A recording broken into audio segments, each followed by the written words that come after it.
Goods. देखो, transfer of ownership in uncertain goods जो होता है, अनअसर्टेन गुड्स का मतलब अपन ने क्या समझा है यार? अनअसर्टेन गुड्स का मतलब समझा है अपन ने, ये है सेलर और ये है बायर। तो सेलर ने और बायर ने आपस में चाहे जैसे भी डिस्क्रिप्शन से या डिस्क्राइब करके माल को कि है ना इस तरीके का चावल है और ये इस तरीके से डिस्क्राइब करके बायर ने बोला ओके मेरे को आप 50 बोरी of sugar, 50 bags of sugar आप मेरे को दे देना। ठीक है सर। तो सर कॉन्ट्रैक्ट बनाते समय ये डिसाइड नहीं हुआ कि कौन से 50 बोरी, वो कॉन्ट्रैक्ट बनाते समय स्पेसिफिकली हमने डिसाइड नहीं किया था। तो सर कैसे गुड्स के लिए कॉन्ट्रैक्ट बन रहा है सर? कि for sale of unascertained goods contract बन रहा है। Contract for sale of unascertained goods बन रहा है। ठीक है। अब जब अनअसर्टेन गुड्स के लिए कॉन्ट्रैक्ट बन रहा है तो सर स्पेसिफिक गुड्स या असर्टेन गुड्स के लिए तो हमने देख लिया कब ओनरशिप ट्रांसफर होगी। लेकिन सर जब अनअसर्टेन गुड्स के लिए कॉन्ट्रैक्ट बन रहा है तो अब उसके लिए अपने को रूल्स पढ़ने हैं कि अनअसर्टेन गुड्स में कब ओनरशिप सेलर से बायर के पास में चली जाती है, इसके रूल्स अपने को देखने हैं।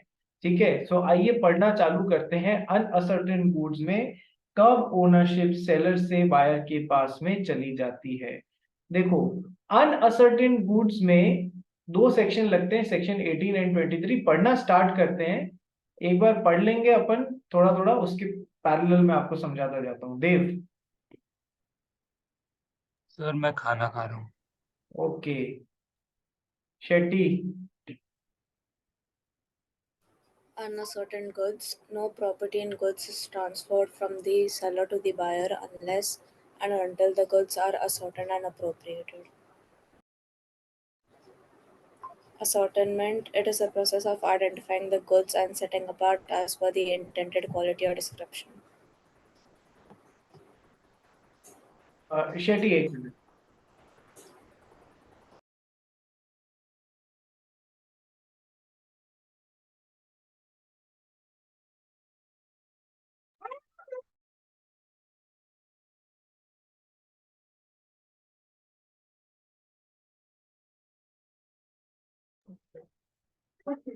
देखिए, ascertainment is the process of identifying the goods and setting apart as per the intended quality और description। कि सर हमारे पास में बहुत बड़ा ढेर पड़ा था, उसमें से हमारे पास में बहुत बड़ा 1000 बोरी पड़ी थी, उसमें से सर जब हमने 50 बोरी अलग निकाल ली तो हमने कॉन्ट्रैक्ट के हिसाब से गुड्स को असर्टेन कर दिया। तो what is the ascertainment? Ascertainment is the process of identifying the goods and setting apart as per the intended quality और description। जिस क्वालिटी और डिस्क्रिप्शन की बात करी गई थी उस हिसाब से हमने गुड्स को अलग कर निकाल लिया, समझ लिया, देख लिया, एक्वायर कर लिया। देखो ये रूल फ्यूचर गुड्स के लिए भी काम आएंगे। ये जो है ना अनसर्टेन गुड्स वाले रूल्स ही फ्यूचर गुड्स के लिए भी लगते हैं। अपने यहाँ पर लिख लेना uncertain goods plus future goods, इस तरीके से लिख लेना। ठीक है। तो सर जिस भी डिस्क्रिप्शन के देने की बात करी गई है उस डिस्क्रिप्शन के गुड्स के लिए हमने बात मतलब उस डिस्क्रिप्शन के हिसाब से कॉन्ट्रैक्ट बनने के बाद में गुड्स को अलग से सेट अपार्ट कर दिया है। अब देखो, असर्टेनमेंट और अप्रोप्रिएशन दो पैरेलल टर्म्स हैं। आप यदि कहीं इनका मतलब ढूंढने जाओगे ना एक्ट में भी आपको कुछ विशेष मिलेगा नहीं कि how ascertainment and appropriation are different. But ascertainment and appropriation are different in the fashion that ascertainment एक आदमी भी कर लेता है, जैसे कि बायर ने वो सेलर ने वो गुड्स बड़े ढेर में से साइड में निकाल के ले आया। लेकिन अप्रोप्रिएशन ऑफ गुड्स जो होता है ना उस वो दोनों पार्टीज मिलके करती हैं, मतलब दोनों पार्टीज का रोल होता है उसमें। सर अनअसर्टेन गुड्स में ओनरशिप कब ट्रांसफर होती है कि एक तो गुड्स असर्टेन हो और दूसरा अप्रोप्रिएशन ऑफ गुड्स हो, अनकंडीशनल अप्रोप्रिएशन ऑफ गुड्स हो, यानी कि दोनों होना जरूरी है। गुड्स असर्टेन भी होने जरूरी है और गुड्स अप्रोप्रिएट भी होने जरूरी है। तो असर्टेन का मतलब तो हमने समझ लिया कि सर बड़े ढेर में से, या मतलब जो जो भी डिस्क्रिप्शन का गुड्स बोला है उस हिसाब से या तो उसे एक्वायर कर लिया या फिर उसे अलग से निकाल के ले आए, ठीक है, for fulfilment of the contract. And second is appropriation of goods. Now what is the appropriation of goods, समझना। अप्रोप्रिएशन या तो सेलर करता है with the consent of the buyer, या तो सेलर करता है with the consent of the buyer, या फिर बायर करता है with the consent of the seller. Sir ये किस चिड़िया का नाम है? आज मेरी राइटिंग थोड़ी सी अजीब आएगी, उसका कारण है कि आज I am not writing with the stylus, pen से नहीं लिख रहा हूँ, माउस से लिख रहा हूँ, इसलिए थोड़ा सा बेयर विद करना, राइटिंग अजीब आएगी।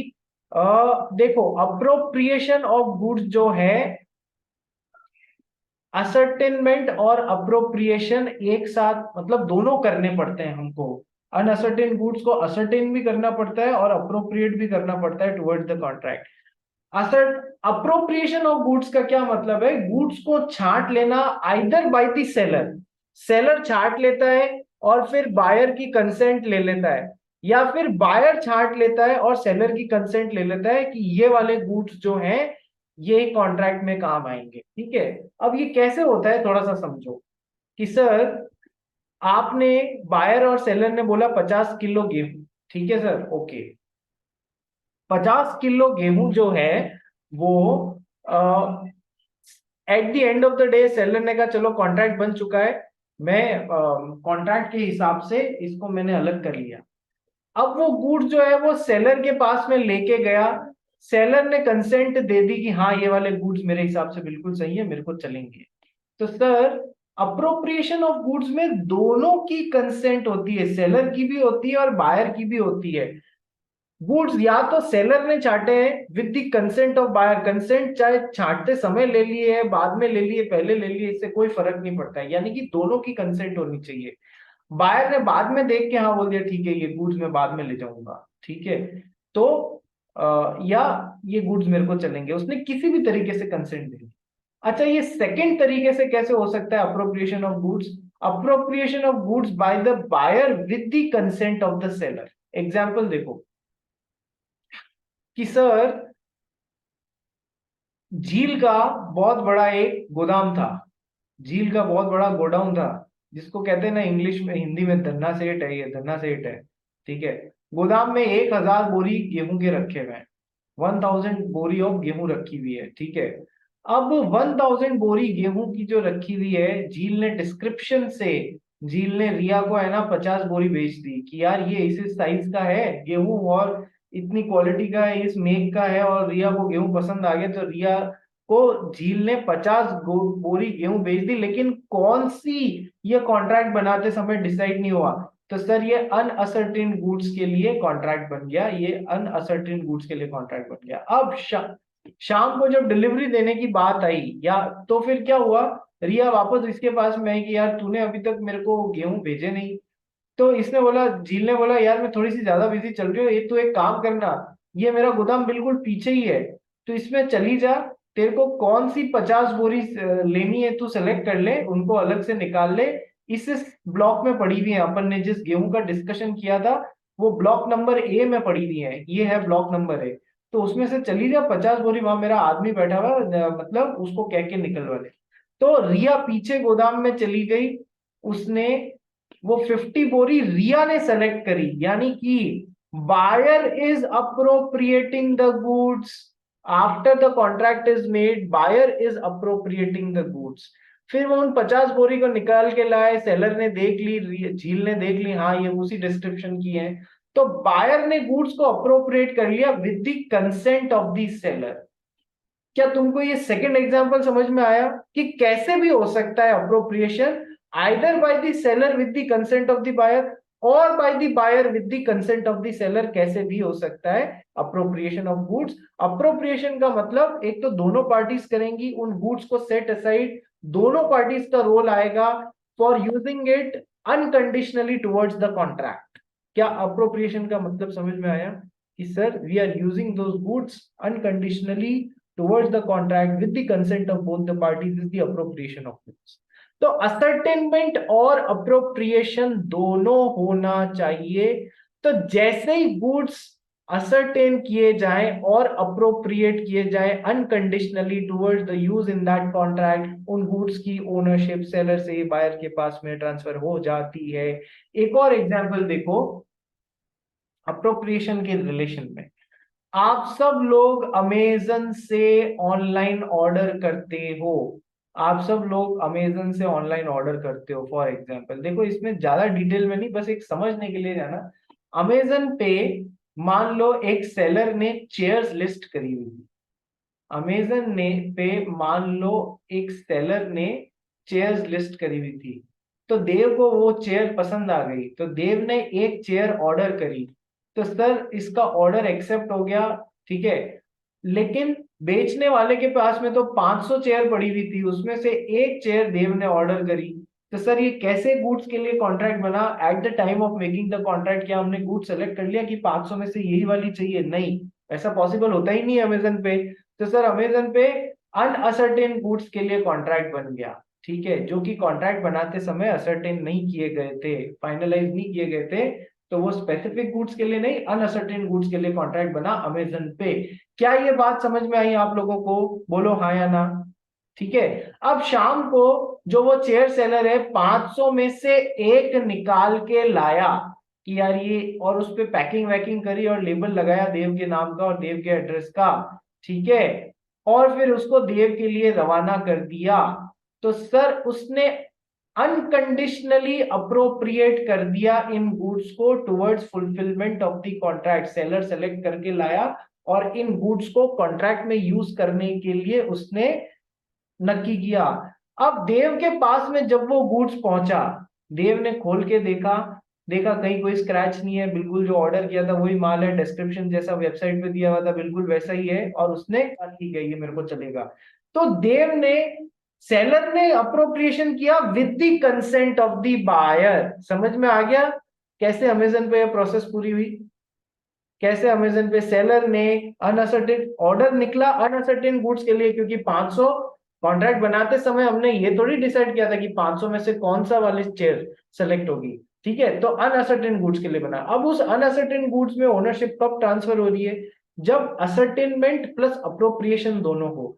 तो कुर्सी साइड में एक निकाली गई उन 500 में से, उसकी पैकिंग करके उसको डिलीवरेबल स्टेट में लाए, या फिर वो ऑलरेडी डिलीवरेबल स्टेट में पड़ी हुई थी तो बस उस पर स्टिकर लगाया और उसको भेज दिया। यानी कि गुड्स प्रॉपर डिलीवरेबल स्टेट में भी होने जरूरी है, ये बात भी ध्यान रखना। बिना डिलीवरेबल स्टेट में हुए तो उन गुड्स को देने का कोई मतलब नहीं है, ठीक है, फिर ये कंडीशंस असर्टेनमेंट और अप्रोप्रिएशन वाली पूरी नहीं होगी, ठीक है। फिर वो गुड्स डिलीवरेबल स्टेट में थे, मान लो अपन ये मानते हुए चलते हैं कि डिलीवरेबल स्टेट में थे, और फिर उनको देव के लिए रवाना किया। देव ने उसको जब देखा गुड्स को तो उसने कहा ओके ये मेरे बिल्कुल मेरे पर्पस के लिए सही है, जैसी डिस्क्रिप्शन था वैसी है, कोई प्रॉब्लम नहीं है। प्रॉब्लम होती है तो आप रिटर्न कर देते हो, तो फिर अप्रोप्रिएशन हुआ ही नहीं क्योंकि बायर ने अपनी कंसेंट दी नहीं उस पे, ठीक है। तो कई बार जब आप माल को रिटर्न कर देते हो अमेजन पे तो अप्रोप्रिएशन डज नॉट हैपन, ठीक है, क्योंकि बायर की कंसेंट आई नहीं। कई बार ऐसा भी होता है कि है ना, आप, क्या अभी तक ये अप्रोप्रिएशन वाला फंडा थोड़ा थोड़ा दिमाग में समझ में आया आप लोगों को? सभी जनों, ईशा, देव, पांगड़, शेट्टी। Yes sir. आज दिया जैन कहाँ चली गई? मान्यमी जैन, मान्यमी, मान्यमी, मान्यमी, मान्यमी वीडियो ऑन नहीं कर रही है ना, जवाब दे रही है, चलिए। तो सर असर्टेनमेंट प्लस अप्रोप्रिएशन दोनों करना होएगा। appropriation by seller either with the consent of buyer or appropriation by buyer either with the consent of seller। appropriation ऐसे होगा, और जब वो गुड्स अनकंडीशनली कॉन्ट्रैक्ट के लिए सेलेक्ट कर लिए जाएंगे तो फिर वो, और गुड्स डिलीवरेबल स्टेट में होंगे तब ये सब काम पूरा होएगा। तो सर जब उन गुड्स का असर्टेनमेंट और अनकंडीशनल अप्रोप्रिएशन हो जाता है तब अनअसर्टेन गुड्स में प्रॉपर्टी सेलर से बायर के पास में ट्रांसफर हो जाती है। Property in those goods gets transferred from the seller to the buyer unconditionally. चलिए आगे बढ़ते हैं और पढ़ते हैं। हाँ, अप्रोप्रिएशन में for the property to pass under section, देखो असर्टेनमेंट पढ़ लिया, अप्रोप्रिएशन पे पढ़ते हैं। The following conditions must be satisfied. देखो अनअसर्टेन गुड्स में सेलर से बाहर के पास में ओनरशिप जाने के लिए ये कंडीशंस पूरी होनी चाहिए, असर्टेनमेंट प्लस अप्रोप्रिएशन। अप्रोप्रिएशन में ये बात है। नंबर 1, शेट्टी एक बार वापस पढ़ पॉइंट है। Goods of the description mentioned in the contract must be produced or obtained. ये मैंने आपको ये पॉइंट बताया था कि अनअसर्टेन गुड्स जो है और उसके साथ में फ्यूचर गुड्स के लिए भी सेम रूल्स लगते हैं, ठीक है। तो सर यदि आपके पास में नहीं है तो उन डिस्क्रिप्शन के गुड्स या तो आप प्रोड्यूस करोगे या एक्वायर करोगे। Second, They must be in a deliverable state, that is, the goods are in such state that the buyer would, under the contract, be bound to take delivery of them. Goods deliverable state में होने चाहिए। ये मैंने आपको process के दौरान भी बता दिया था कि वो कुर्सी की पैकिंग जो है वो बिल्कुल अच्छे से होनी चाहिए, डिलीवरेबल स्टेट में होनी चाहिए, ठीक है। यदि कहीं डिलीवरेबल स्टेट में नहीं है तो बायर मना कर सकता है लेने से, वो तो हमने कल भी पढ़ा था, ठीक है। डिलीवरेबल स्टेट का मतलब ही यही है कि अंडर द कॉन्ट्रैक्ट बायर उसकी डिलीवरी लेने से मना नहीं कर सकता, he will be bound to take it. Next, C, They must be unconditionally appropriated to the contract. Unconditional appropriation is where, in pursuance of the contract, seller delivers the goods to buyer or to a carrier or other bailey for their transmission to buyer, and does not reserve the right of disposal. And does not reserve the right of disposal, ठीक है। देखो अब इस point को समझो, ये अच्छा point है। जील क्या हुआ?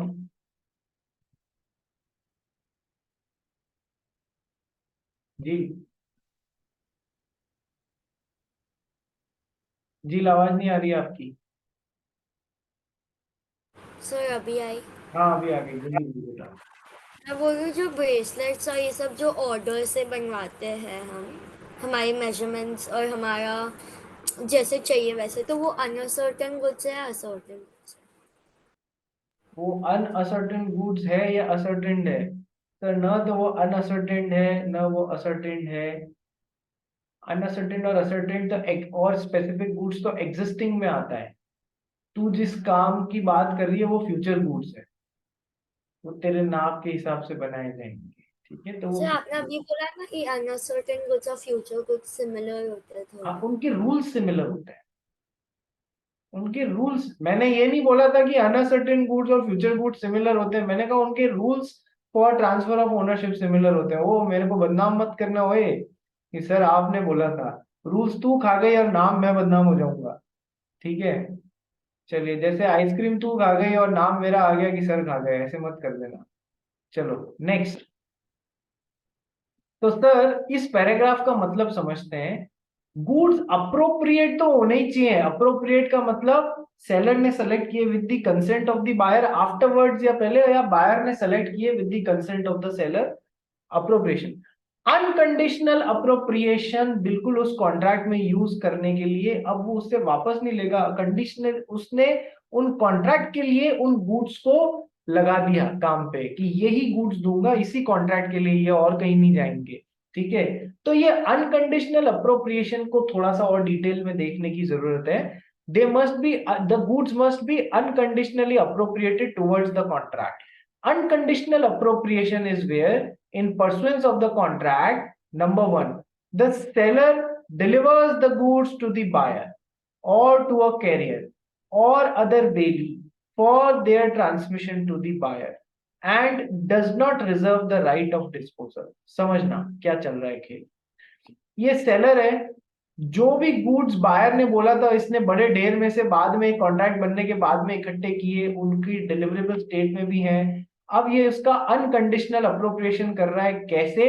उसने उन गुड्स को या तो ट्रक वाले को या रेलवे को या कोई दूसरा कैरियर है उसको या फिर कोई बेली को। बेली कैसे कि सर मिस्टर ए जा रहे थे फ्रॉम मुंबई टू पुणे, तो उसने मिस्टर ए को ही पकड़ा दिया, यार तू पुणे तो जा ही रहा है, मेरा ये गुड्स उसको पकड़ा देना।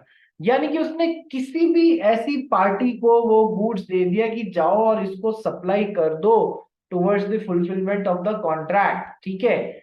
या तो ट्रक वाले को या रेलवे वाले को या किसी भी कैरियर को वो गुड्स पकड़ा दिया, यानी कि उसने उन गुड्स को towards fulfilment of the contract काम पे लगा दिया। ये तो हो गया पहला, अनकंडीशनल अप्रोप्रिएशन में पहला। अब ट्रक वाला एक रिसिप्ट देता है, सुनना सभी जने ध्यान से, एकदम एकाग्र होके मेरी तरफ ध्यान से सुनना। ट्रक वाला आपको एक रिसिप्ट देगा कि सर जो भी मुझे रिसिप्ट दिखाएगा मैं उसको माल डिलीवर करूंगा, ठीक है। यानी कि या जिसका भी इस पे नाम लिखा हुआ होएगा मैं माल उसको डिलीवर करूंगा, कैसे भी वो, जैसे भी रिसिप्ट दिखा के या रिसिप्ट पे जिसका नाम होगा। अभी सेलर ने क्या किया, वो इसमें कोई अड़ंगा नहीं डाला। कई बार सेलर क्या करता है कि ट्रक वाला या रेलवे वाला जो रिसिप्ट देता है ना, उस रिसिप्ट पे नाम अपने एजेंट का लिखा लेता है जो कि पुणे में बैठा हुआ है, नाम अपने एजेंट का लिखा लेता है जो कि पुणे में बैठा हुआ है, या फिर पर्ची जो है वो अपने पुणे में बैठे हुए एजेंट को दे देता है कि जब पैसा आवे तब दे देना भैया पर्ची। तो ये कंडीशनल अप्रोप्रिएशन ऑफ गुड्स हुआ है, ये अनकंडीशनल अप्रोप्रिएशन नहीं हुआ है। कंडीशन क्या कि भैया पर्ची अपने एजेंट के नाम पे कटा ली तो कंट्रोल बायर का थोड़ी आएगा उन गुड्स पे। बात समझ में आया? या एजेंट अपने एजेंट का नाम लिखा लिया उस पर्ची के ऊपर, तो सर कंट्रोल किसका आ गया? एक तरीके से खुद का ही आ गया ना, आपने उन गुड्स को बायर के कंट्रोल में अनकंडीशनली अप्रोप्रिएट होने का दिया है। बात समझ में आई कि सर आप यदि कोई बीच में कंडीशनल अप्रोप्रिएशन कर रहे हो, ये जो दो काम मैंने अभी बताए ना, वो अनकंडीशनल अप्रोप्रिएशन नहीं और फिर कंडीशनल अप्रोप्रिएशन ऑफ गुड्स हो जाएंगे। कैसे? आपने गुड्स अप्रोप्रिएट तो किए कि मैं इस कॉन्ट्रैक्ट में काम में लूंगा, लेकिन कंडीशन डाल दी कि उसको गुड्स मिले उससे पहले तक मेरा कंट्रोल नहीं रहे, मेरा कंट्रोल रहे जब तक पेमेंट नहीं मिले। गुड्स डायरेक्टली बायर के हाथ में नहीं जाए, पहले जो पुणे में मेरा एजेंट बैठा हुआ है उसके हाथ में जाए, ठीक है। तो आपने अप्रोप्रिएट तो किए लेकिन अनकंडीशनल, बिना किसी कंडीशन के नहीं, कंडीशन लगा के कर दिए। सो हमें क्या चाहते हैं कि जब अनअसर्टेन गुड्स का ट्रांसफर की बात हो रही हो तो कंडीशनल अप्रोप्रिएशन नहीं होना चाहिए, अनकंडीशनल अप्रोप्रिएशन ऑफ गुड्स होना चाहिए, बीच में कोई इफ्स एंड बट्स नहीं। बात समझ में आई? नहीं आई हो तो वापस पढ़ना इसको, आपको एक सेकंड में समझ में आएगी। देखो, the goods must be unconditionally appropriated towards the contract. बीच में कंडीशंस नहीं डालनी है, जैसे कि कैरियर को के पास में अपने एजेंट का नाम लिखा दिया कि इसको देना, बायर का लिखाने की बजाय, ठीक है। Unconditional appropriation is where in the persons of the contract the seller delivers the goods to the buyer or to a carrier or other valley for their transmission to the buyer, and unconditional appropriation का दूसरा does not reserve the right of disposal। वो अपना उन goods के disposal के ऊपर right reserve ही नहीं रख रहा है, सेलर जाने दे रहा है उन गुड्स को सेलर बायर के पास में। वो यदि उसने एजेंट अपॉइंट कर दिया या फिर उस पर्ची को उसको दिया ही नहीं, ठीक है, बायर को, तो वो अपना राइट ऑफ डिस्पोजल जो है वो रिजर्व रख रहा है, जबकि does not reserve the right of disposal, does not reserve the right of disposal. ऐसा होना चाहिए तो वो अनकंडीशनल अप्रोप्रिएशन कहलाएगा। तो सर अप्रोप्रिएशन के लिए क्या क्या बातें जरूरी है? यदि अभी तक गुड्स आपके पास में नहीं है, फ्यूचर गुड्स की बात हो रही है इस पहले पॉइंट में, यदि आपके पास में गुड्स नहीं है तो उन डिस्क्रिप्शन के गुड्स जिनके लिए कॉन्ट्रैक्ट बनाया है उनको प्रोड्यूस करो या ऑब्टेन करो, और यदि ऑलरेडी है तो कोई प्रॉब्लम नहीं। सेकेंड, गुड्स जो है वो डिलीवरेबल स्टेट में होने चाहिए। थर्ड, गुड्स अनकंडीशनली अप्रोप्रिएट होने चाहिए कॉन्ट्रैक्ट को फुलफिल करने के लिए। अनकंडीशनल अप्रोप्रिएशन का मतलब एक तो डिलीवरी के लिए किसी को दिए, दूसरा ऐसे दिए कि उनके डिस्पोजल पे अपना कोई राइट नहीं रखा आपने, ठीक है, उनके डिस्पोजल पे अपना कोई राइट रख लिया तो फिर वो अनकंडीशनल अप्रोप्रिएशन नहीं होता है। Next, the assent of the parties may be given expressly or impliedly and can be given either before or after the appropriation। Sir seller ने गुड्स छांट लिए, वो गुड्स बायर तक दे दिए, बायर ने देख के हाँ बोल दिया हाँ ठीक है, तो सर डायरेक्टली हो गया। सर पहले भी हो सकता है अप्रोप्रिएशन में, बायर की कंसेंट बाद में भी आ सकती है। मतलब अप्रोप्रिएशन में मेन बात क्या है, सेलर और बायर दोनों की कंसेंट आनी चाहिए। एक्सप्रेसली भी आ सकती है, इम्प्लाइडली भी आ सकती है, बस कंसेंट आनी चाहिए दोनों की, ये बात ध्यान रखना। चलिए, ये इंपॉर्टेंट है कि है ना, दोनों की कंसेंट आनी चाहिए, एक की नहीं, नहीं तो फिर वो अप्रोप्रिएशन पूरा नहीं होगा। एग्जाम्पल पढ़ो, बहुत चीजें क्लियर होगी तुमको। Shetty. A having a quantity of sugar in bulk more than sufficient to fill 20 bags, contracts to sell to B 20 bags of it. After the contract, A fills 20 bags with the sugar, gives notice to B that the bags are ready and requires him to take them away. B says he will take them as soon as he can. By this appropriation by A and assent by B, property in the sugar passes to B. देखो, ए और B ने 20 kilo शक्कर खरीदने और बेचने का contract बनाया, लेकिन एग्जैक्टली बड़े ढेर में से कौन सी 20 किलो ये कॉन्ट्रैक्ट बनाते समय नक्की नहीं किया। तो सर ये कॉन्ट्रैक्ट किस चीज का है? This is the contract for the sale of unascertained goods. अब शाम को उसने क्या किया, ए ने 20 बैग्स भर लिए, ठीक है, शक्कर से, और उनको डिलीवरेबल स्टेट में ले आया, ठीक है। After the contract A fills 20 bags with the sugar, उनको डिलीवरेबल स्टेट में ले आया, यानी कि अब बायर जो है वो उसकी लेने को बाउंड हो जाएगा, इस तरीके से ले आया। उसका नोटिस दिया बी को, देखो गुड्स डिलीवरेबल स्टेट में भी होने चाहिए, बायर को नोटिस भी देना है कि भैया तेरे माल रेडी है, तभी तो बायर हाँ या ना बोलेगा कि अच्छा, तभी तो वो अप्रोप्रिएशन में अपना रोल पूरा करेगा। वो बी को नोटिस दिया कि तुम्हारे बैग्स रेडी है, आके ले जाओ।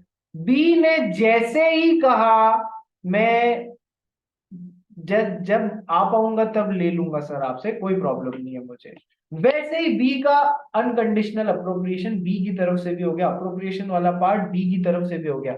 ए की तरफ से क्या हुआ कि सर मैंने वो 20 किलो बांध दिए, तो अनअसर्टेन गुड्स को मैंने असर्टेन कर लिया, डिलीवरेबल स्टेट में ले आया, बायर को नोटिस दे दिया, यानी कि अब सेलर का काम खत्म अप्रोप्रिएशन में, ठीक है। और उसने कहा ले जाओ, बी ने कहा यार मैं जब ले जा पाऊंगा मुझे कोई प्रॉब्लम नहीं, आपने तैयार रख लिया है, यानी बी ने उसको एक्नॉलेज कर दिया, उसने भी अनकंडीशनल उसने भी अप्रोप्रिएशन में अपना रोल पूरा प्ले कर दिया। जैसे ही बी ने, बायर ने ये काम किया, ownership in goods passes from the seller to the buyer. अब उन गुड्स को कुछ नुकसान होता है तो वो buyer risk passes with the ownership. यदि सेलर ने ऐसा बोला होता, किसी टैक्सी वाले को माल पकड़ा दिया होता, ऑटो वाले को, ये 20 बैग्स वहां दे के आओ, लेकिन ये बैग तब तक मत देना जब तक कि वो तेरे को पैसे नहीं दे देवे, तो फिर ये अनकंडीशनल अप्रोप्रिएशन नहीं कर रहा है, वो क्या कर रहा है, कंडीशनल अप्रोप्रिएशन कर रहा है, ठीक है। अभी बायर बायर जो है उसने यहाँ बोला हाँ ठीक है, आई एक्नॉलेज, मैं जब ले जा पाऊंगा तब ले जाऊंगा, तो उसकी तरफ से भी अप्रोप्रिएशन पूरा हो गया। सेलर भी अप्रोप्रिएशन कर सकता है with the consent of buyer, buyer भी अप्रोप्रिएशन कर सकता है with the consent of seller, ये बात हम आपको पहले ही बता चुके हैं। So by this appropriation by A and assent by B, property in the sugar passes to B. ये एग्जाम्पल को तुम लोग ट्रैक करना, तुमको बहुत चीज समझ में आएगी कि हो क्या रहा है। तो थोड़ा सा आपको मतलब लगेगा कि जिटरी है सर, एकदम से मतलब कंसेप्ट समझ में नहीं आ रहा है, बट इसको 2-3 बार पढ़ना, आपको सब कुछ समझ में आएगा। एक बार शॉर्ट में मैं रिपीट कर देता हूं कि सर अनअसर्टेन गुड्स या फ्यूचर गुड्स के लिए रूल एक ही चलता है। जरूरी बात क्या है कि सर अनअसर्टेन गुड्स में की प्रॉपर्टी सेलर से बायर के पास में तब जाती है जब गुड्स को असर्टेन कर लिया जाए और अनकंडीशनली अप्रोप्रिएट कर लिया जाए। असर्टेनमेंट आप जानते हो, और अनकंडीशनल अप्रोप्रिएशन या तो seller with the consent of buyer करेगा या फिर buyer with the consent of seller करेगा। वो अनकंडीशनल अप्रोप्रिएशन का मतलब होता है कि उन्हें कॉन्ट्रैक्ट में यूज लेने के हिसाब से बिल्कुल अलग कर दिया और उस पर अपना कंट्रोल नहीं रखा, कोई कंडीशन नहीं डाली बीच में, ठीक है।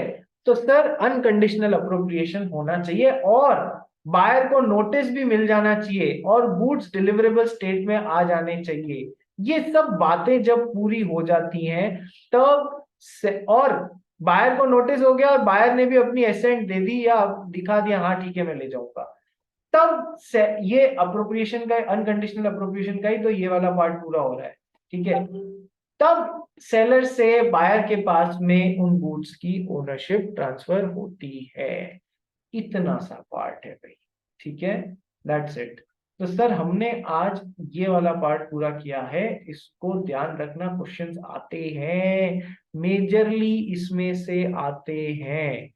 2-4 क्वेश्चन बैंक में से इस वैरायटी के करेंगे ना, तुम्हारा दिमाग खुल जाएगा ये कैसे करना है। तो सर हमने कल ये वाला पार्ट कर लिया था, आज ये वाला पार्ट कर लिया है। अब अपना क्या बचता है, सेल ऑन अप्रूवल और return basis. Sale on approval और रिटर्न बेसिस।